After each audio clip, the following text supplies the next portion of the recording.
welcome to Turn the Page, the official podcast of the Syosset Public Library.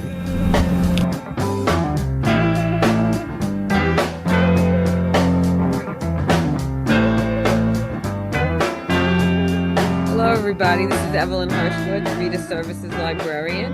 And today on Turn the Page, I have a Long Island born and bred author, Brooke Lee Forster. I'm just going to read a little bit about Brooke, and then we'll get going with talk about her new book, All the Summers in Between. So Brooke Lee Forster is an award-winning journalist whose articles have appeared in the New York Times, the Washington Post magazine, the Atlantic, the Boston Globe magazine, and People, among others. An alumni of the Writing Institute of Sarah Lawrence College, she's the author of 3 nonfiction books and the novels Summer Darlings, On Gin Lane, and All the Summers in Between, which came out a week ago. So we're just going to talk about everything and anything Long Island, and of course, all the summers in between. So thank you, Brooke, so much for joining us today. Oh, I'm so excited to be here. Like I said, when we just hopped on a minute ago, I was so excited to be talking to a Long Island librarian and the audience here. So you guys are, it's my people. Oh, good. Thank you so much. Yes, I'm Long Island born and bred also. So it's wonderful. So your book takes place in East Hampton. Yep. In 1967 and 1977. So tell us what the book's about, please. So All the Summers in Between is about 2 friends who meet at the age of 20 in East Hampton in 1967. One is a local kind of hardscrabble girl living out in East Hampton, and the other one is a wealthy city girl who comes out for the weekends, and they get close really fast. And, it's sort of one of those friendships where you don't know where one begins and the other ends. And as the summer goes on, as the summer kind of is coming to an end, something happens between them, not between them, actually to them, and it becomes this secret that they're keeping, and they grow apart for 10 years. And the book begins in 1977 when the wealthy city girlfriend comes back into town rather unexpectedly on a sailboat into Gardner's Bay, and surprises the other friend asking for help. And when she arrives, they're sort of forced to face this terrible secret from the past, but they're also forced to re-examine kind of how far they've gone in the 10 years and, how their lives aren't quite what they thought they would be. And also whether or not they really want to remain friends. Sometimes the friend that got away is meant to stay out of your life. And so that's sort of some of the themes that I explore in this book. So what was your inspiration for writing this book? So I was on vacation with my family in Maine, which is going to sound really funny that I ended up setting this book in Long Island. But I was on vacation with my family in Maine, and we were staying in one of those hotels where you can take a boat to the town to have dinner. So we got on this little Boston whaler, and we're kind of puttering across the harbor. And I looked up and I saw this Victorian, very modest Victorian house up on a grassy hill right up from the water. And there was a young mom outside hanging laundry on a line and a little girl doing cartwheels at her feet. And right as I that image imprinted, it was so old-fashioned seeing her hanging laundry. You don't always see people hanging laundry on a line anymore. And right as I was sort of seeing that, this beautiful teak sailboat, like a glossy teak sailboat, sailed right in front of that house. And it's so weird the way authors get ideas, journalists get ideas from my years as a journalist, but that image just imprinted in my mind, and I could immediately see 2 friends. And I could see sort of this local woman who's living in this town, this summer community year round. And then I could see this city, this more glamorous city girl, city woman, actually, because I was seeing them as women, not as young women, kind of coming back into her life. And that's sort of all I had in the beginning. And I remember as the week went on that we were in Maine, it sort of was percolating. And when we were driving home to New York, we were, passing over that bridge in Maine that leads you back to the little slice of New Hampshire you go through before going to Massachusetts. And I turned to my husband and I was like, okay, I have my next book idea. And, but I immediately knew I would transfer it to Eastern Long Island, and that same house could have been somewhere on Gardner's Bay. That's immediately what I was imagining was Gardner's Bay and that little piece of East Hampton where it meets Amagansett. and how, you see sailboats kind of going by all the time. And I love the idea of this, woman from the city sailing her boat there because she's escaping something going on in her life and going to this friend's house for shelter and safety and relief. But yeah, so I switched it to Eastern Long Island because that's where my heart is. That's what I know, Right. and I feel very comfortable writing about what it feels like there in summer. I know what the light does when it hits the water and shimmers, at Mhm. something. There's just so much that from growing up out there is just inside of me. So it was always going to be on Eastern Long Island. My first book was set on Martha's Vineyard, but my second book was in Southampton on Gin Okay. Lane. And yeah, so I knew after doing so much research for my book on Gin Lane, talking to local historians about what life was like in the Hamptons in the 1950s, going into the libraries there and looking at archival photos and all of the things we do as historical fiction writers, I had a lot of that information still percolating in my mind. And I had so much for the 60s and 70s. So, and my parents actually met in Montauk That's so in cool. the early 70s. Yeah. So my dad, I grew up on all these stories of what it was like out there in the 60s and 70s because they both summered out there, going to ditch planes and hanging out with surfers. And my dad's band allegedly played at one of Andy Warhol's crazy parties. I've been hearing these stories for years, and my mom was staking out the Rolling Stones at the Memory Motel in Right. Montauk, right? So these are, and like Dick Cavett is like driving through town in his convertible. These are stories I grew up on. These are stories that Wow. Oh, my you must have family, some great books to write then if you have all these, all these things. these stories, right? I know. And Yeah. so, even when I was doing, just because you have a Long Island audience, I get to share all this fun stuff. Like I remember when I was doing research about what it was like in the 50s and early 60s out in Bridgehampton, everybody was telling me, oh, it was all farmers hanging out at Mhm. the Agway. There was farmers at the Candy Kitchen talking about the yields. At the same time, you had Truman Capote coming into Bobby Vance to have a drink in between writing. So, it was such a different. I think that's why I love going back in time in the Hamptons and in Montauk because it was so different out there then. It was much quieter. There was a really strict dress code in Southampton. If you couldn't show shoulders, bare arms, legs. I mean, you could wear Wow. shorts, but they had to go to the knee. And one woman who I was interviewing told me this story about how her mom was going into Southampton Village to pick up some steaks. And she parked her car on Main Street and she hopped out in her hot pants and her tank. Yeah. And she was running in, and the officer tapped her on the shoulder and said, "Ma'am, you're going to have to go put on some clothes, or I'm going to have to give you a summons." Oh my Look, gosh. right? It's just hard to imagine that was ever the case. People walk around in their bikinis now. Yes. Well, E.B. White also lived in Montauk on Old That's Montauk right. Highway. He had a house there, the guy who wrote Charlotte's Web. Yep. And when I used to go out starting like the late 80s, and he was still there. The mailbox said The E.B. White, mailbox. and it was great.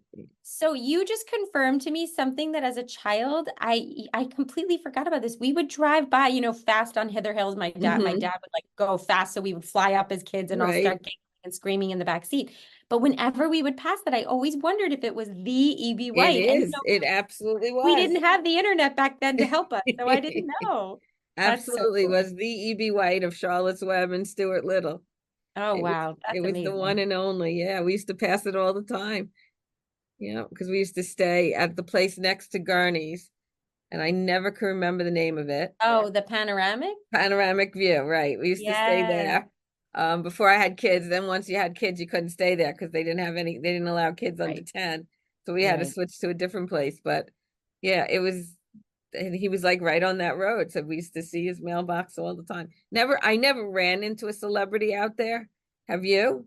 I have. I was Okay. in, do you remember when Caldor was in, or was it Kmart was in Bridgehampton? Mm-hmm. Cindy Crawford was in there one day, Oh, just cool. randomly, looking amazing at Kmart. And then the other one was, actually, I have two more. One was Peter Jennings, the newscaster. Right, He sure. was walking down East Hampton, right in front of a gallery in his boat shoes with his hair perfectly parted to the side. And I Hmm. remember locking eyes with him, like knowing he was someone and then being like, "Oh, hi," because Yeah. he's so familiar from the evening news.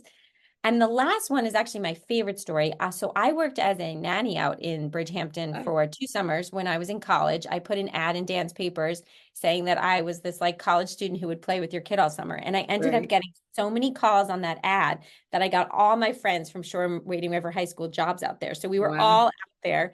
But the family I worked for, they were so lovely and so kind. They were nothing like some nightmare families you would hear about, you know.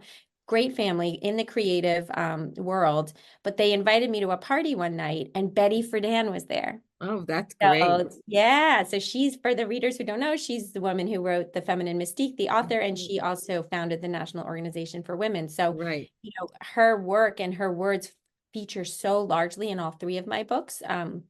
Not literally, I don't quote her, but it's her research and what she discovered about women at that time that really has shaped some of my work. And so when I didn't know I was going to become a novelist back then, but I did get to shake her hand and say hello. So that was a Yeah. highlight. Yeah, it's a great place. I mean, it's changed so much though. So much. Yeah, it's a I completely know. different world than in the 50s, 60s, 70s. I mean, it's totally different completely, but I still love being out there. I love being on the water. And talking I about the water, do. I love your cover. Yes, thank Sitting on you. at the pool. I love the cover. That's a great cover. So can I tell you really quick about that cover? Because there's a Sure. kind of a cool story about it. So and whenever you turn in a book, you know, my editors will always say to me, do you have any ideas about the cover? You know, just to get everyone's juices flowing. And I have there's this artist whose work I love. Her name is T.S. Harris, and I have two of her paintings hanging in my house. And she's always painting these very moody mid-century women. So, you know, vintage bathing suit on a beach, looking off into the distance, but maybe you don't see her whole face, or just really beautiful artwork. So I had said, oh, you know, why don't you guys check out the work of T.S. Harris, because she paints in this genre she calls sunshine noir, which is, you know, glittery, glamorous, but there's always some darker threads kind of running through her paintings. And that's how I feel like my books are. You know, Hmm. you'll be in this very sparkly location with really interesting characters, but there's some shadows. You know, you're going to peel back the curtain and see some rich people behaving badly, and also there's going to be maybe some pain, whatnot. So anyway, they've looked at her artwork. They immediately wanted to use one of her paintings, and they went to license three of them. And right as they did, one of them was snapped up by another Oh. publisher, which is just so funny. And so as soon as we saw the image that is now in my book of the woman in the white bikini, we knew that was the cover. We were like, this is Hmm. perfect for the book. And we, you know, nailed it down. But we've come to find out that there's another historical fiction writer who's actually one of my favorite writers, who actually inspired me to even want to write historical beach fiction, whose name is Beatrice Williams. Sure. Hmm. Yeah, and her book, Husbands and Lovers, that comes out on July 25th, is that other image by T.S. Harris. Oh my gosh. I'll have to So take a you look will, then. yes, we've been joking that we have the two best looking books, you know, in the Yeah. bookstore this year. But what's funny is in March, another book came out called The Divorcees by Rowan Baird, and that Right. one is also a T.S. Harris cover. Oh, It's just wow. coincidental. Isn't that crazy? Well, good for T.S. Harris. Yeah, That's I wonderful know. Her work. artwork is really amazing. I'll have to take a look. That's so great. Well, okay. So first of all, your book got a star review with Library Journal, which is absolutely amazing. I'm going to read that review right now. And Oh, it says, thank you. forced to provide suspense and a well-driven plot, she fills the book with references to fashion, cars, and celebrities of the time periods. A fun, intriguing read. Library Journal starred review. But they didn't mention all the music. That was I such a great part of the know. book. The Yes, I record think I mentioned store over and the 35 Beatles and songs. the Rolling Stones. And I mean, so many, so Otis Redding. I mean, so many fabulous names you dropped. I know. I couldn't believe they left that out either, especially because music in this book shapes so much of the characters' lives. And, you Right. know, there was so much, the song lyrics of the late 60s kind of helped women even believe that change was possible, right? You had Hmm. Grace Slick kind of yelling on stage, and there was just so many musicians then who were so inspiring. But yes, okay, so the Beatles, it's funny you mentioned the Beatles. I really tried so hard in early iterations of this book to have my characters at Shea Stadium when the Beatles come. I Okay. wanted to just write the scene. Like I just wanted to be there and somehow have them there, but it just didn't end up working out. Uh-huh. But as you know, the little girl in the book, the daughter of one of my main characters, she names her daughter Penny after Penny Lane from Right. the animals. My And friend has a dog named Penny Lane. oh, that's so cute. I love that. Yeah.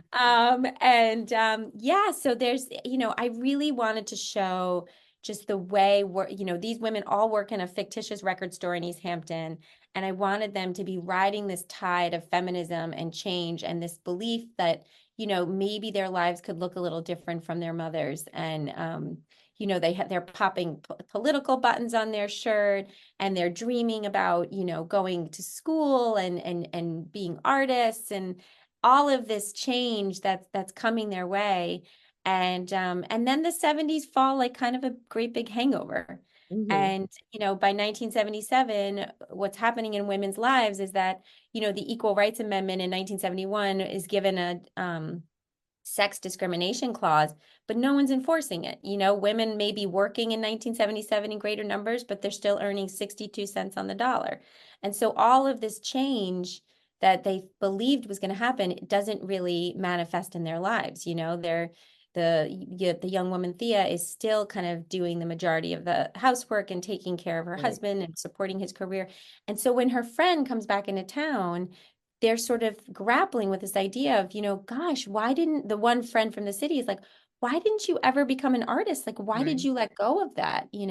But that's really what was happening then. We still weren't quite where we are even today. And even Hmm. today, we're still Hmm. having a lot of these same conversations, right? Right. Right. So And another thing I want to mention that I just saw today, which I'm sure you know all about, is CBS New York Book Club.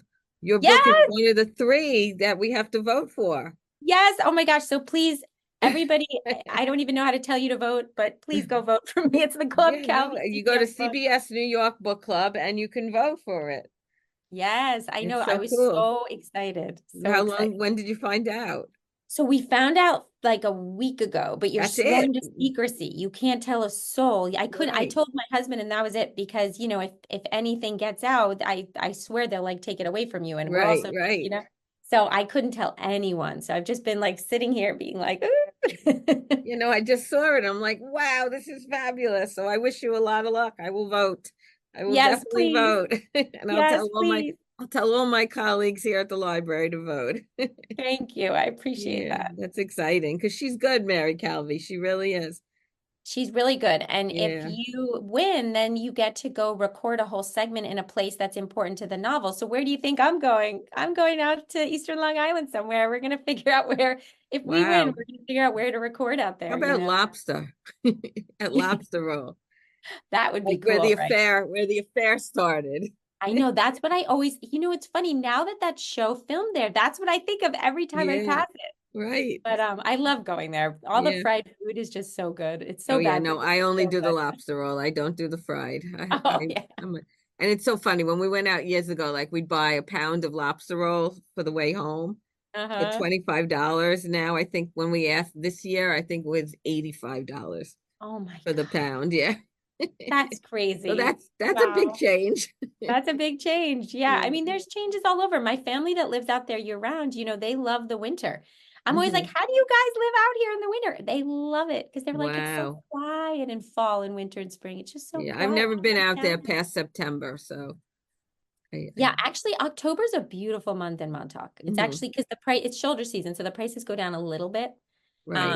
And the water's still a little warm. Not that you would swim, but Yeah, you can be walking on the beach and it's just lovely. yeah. No, The it thing is. I think people don't understand as I've gone out on book tour and gone to various places in the country and talked about the Hamptons and Montauk is that, that it gets such a bad rap because what they see is, selling Hamptons, whatever these reality shows are on TV. The And excess.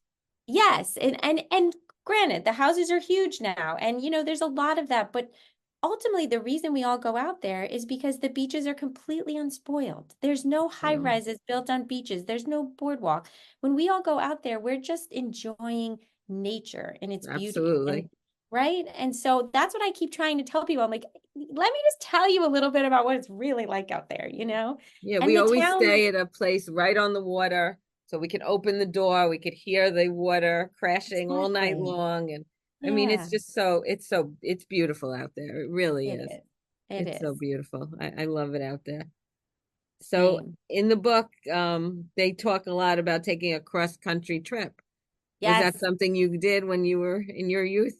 I did actually. I've gone cross country twice. Oh, So the first time I went was when I was, let's see, it was the summer after freshman year of college, and me, my two best friends and I, we were so excited. We had missed each other so much, and we were so excited to kind of re-cement our friendship and go on this trip together.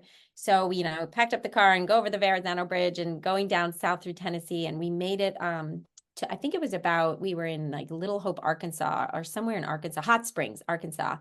And one of my friends was like, can we just like maybe take a detour and go see my boyfriend in Roswell, New Mexico?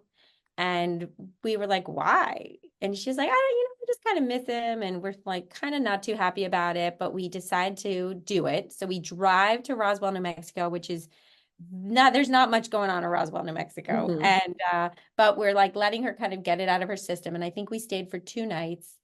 And then we said goodbye, and we were driving north through Colorado, Arizona and Colorado.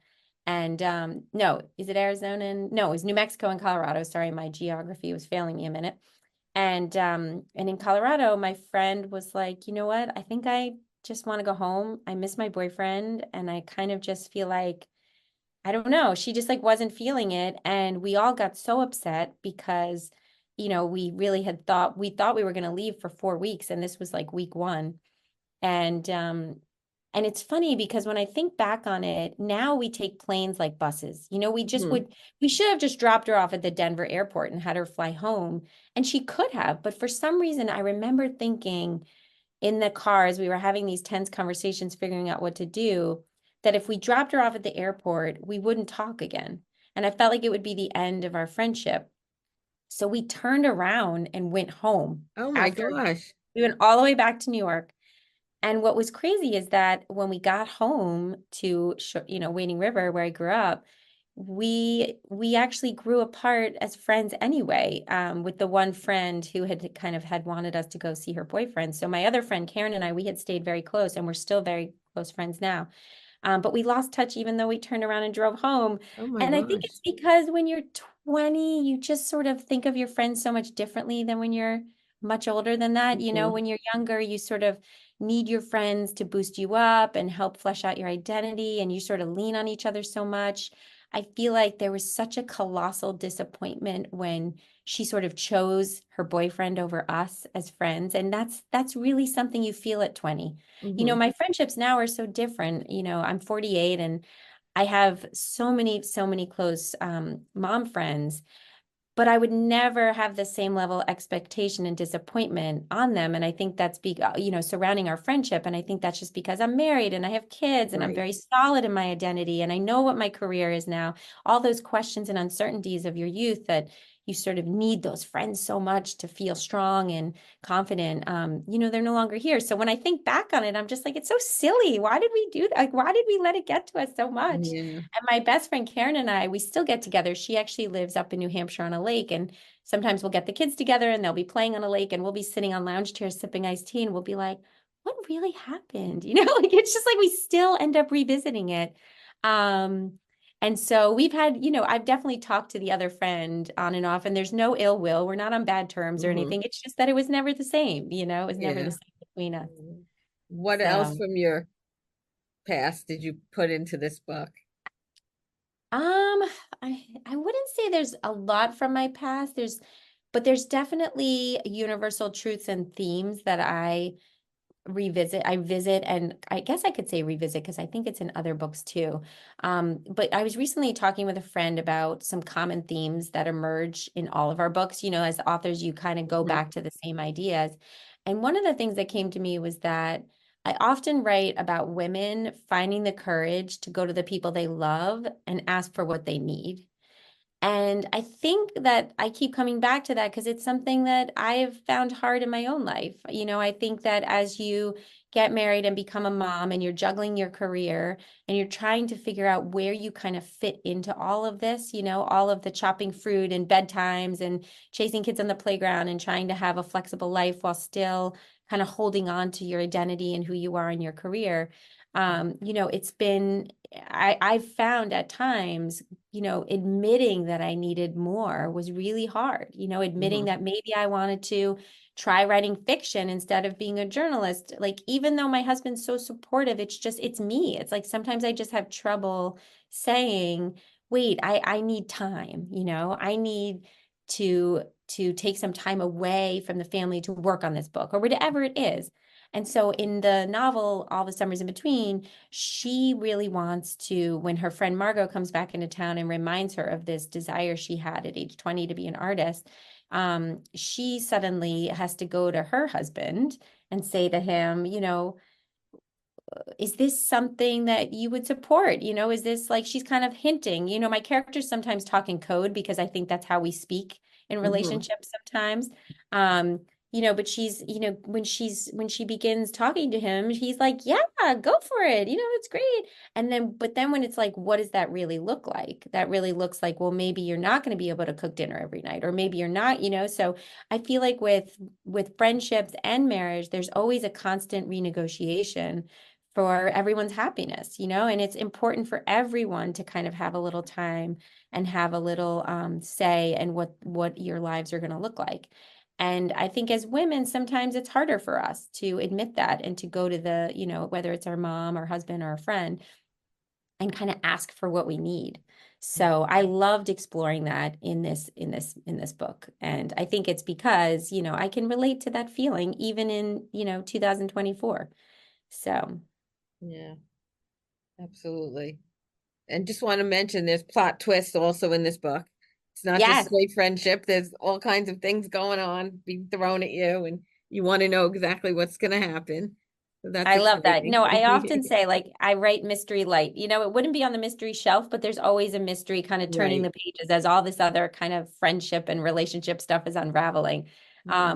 Yes, there's definitely some big scenes where you might cover your mouth and be like, what? Yeah. It's it's available in Overdrive for those of you who are interested in reading it that way. It's also, of course, we have print copies here at the library. So give us a call. We'll be happy to put it on hold for you. Are you going on tour? I mean, Yeah, so I was just in the South for a week. I did 6 oh, events in 6 days, which was oh boy. crazy. Yeah, but it was so fun because Southern women love to sit and talk. So they love to sit and talk about my book with me, or they just want to hear about where I'm from, or they want to tell me about their lives. So Hmm. I absolutely love that. The journalist in me just loves being on tour. And now I'm back home. My kids were like, what do you mean you're leaving for a week? I've never left them for more than a weekend. So it was a lot, it was like getting my husband who works full time, making sure he had some supports. But they were so cute when I pulled up back into New York. When I got home the other night, they were waiting outside in the dark in their pajamas, like holding signs, Oh, welcome home, mom. It was oh, so cute. that's so sweet. It was so cute. But all summer, so I'll be at an event this Friday at the Book Place Boutique in Riverhead, and be at Bridgehampton Barnes and Noble on Saturday the 15th. I'm going to be at Bookhampton on June 22nd, a Saturday at 5 p.m. Very nice. Yeah, so I have tons of Long Island events, and then I'm also in Martha's Vineyard. Okay, so when you write summer reads, you get to go to beach towns all on your Right, writing. right, So it's great. absolutely. So I'm going to Nantucket for an event. I have an event on Martha's Vineyard, Cape Cod, Rhode Island. So a little bit all over the Oh, place. that's fabulous. That's a great Yeah. way to spend the summer. And there's so many books out this particular season with the word summer in it. Yes, I know. And actually, it can be I think, hard and to I'm come. reading them all. So, Oh, that's good. What else are you reading? I read Abby Jimenez just for the summer. Oh, did you like it? Um, very much. Oh, good. I have summer romance to start. I think that's Annabelle Yep. Monaghan. She's great. Um, Trying to think. Yeah, there's just a lot. Yeah. If you haven't already read, or if it's not on your radar, Seven Summer Weekends by Jane Rosen. No, that one I haven't. Okay, so it's set on Fire Island. Okay. And it's great fun. I read her book and I loved it. It's about a young woman who makes kind of this big mistake at work. And in the same week that she's kind of leaving her job, she finds out that she inherited her aunt's beach house on Fire Island. She ends up going to Fire Island to figure out this estranged aunt's story, and all this stuff happens. I loved it because I loved being on Fire Island. I felt like she's a great storyteller. It was a really nice, really Yeah, fun. last year there was a Fire Island book that was very good also. Unfortunately, I'm drawing a blank on the name right now, but It took place on Fire Island. It was a good summer read. There was a also. couple of them, right? Yeah. Yeah. Yeah. So I recommend that one too. Yeah, no, I like books that are local. I really do. It's really fun when they take place Same. here on Long Island. And there's a bunch of books called, actually, Coleman Tobin has Long Island. Yes. And then Yes. another The Long woman, Island Compromise or Compromise, is coming out yes. also. I mean, it's crazy. It's really quite popular right now. I know. I actually thought it was so funny because when I started seeing all these Long Island books this summer, I was really excited. It's fun. You know, last summer we had was it called The Guest by Emma Cline? Uh-huh. That was East Hampton, and that one was fun. And then Beatrice Williams' book, The Beach at Summerley, that took place in a fictitious version of like Fisher's Island. Okay. Yes, there's another one. There's some of us, you know, It would writing be out very here. easy to do a display. I'm gonna have to think about that one. So Oh, that's all a these great books that take idea. place on Long Island, I think that'll make a good display. I I'll, think you're right. That's I'll have to awesome. take care of that. Yeah. Definitely. Well, it was so lovely speaking with you. Thank you so much, Brooke. We really appreciate it. Oh, thank you so much. Yeah, so we're gonna close this chapter of Turn the Page. All right. Thanks, Happy Brooke. summer, everybody. Thank you. It's time to close this chapter of Turn the Page. Join us for the next episode.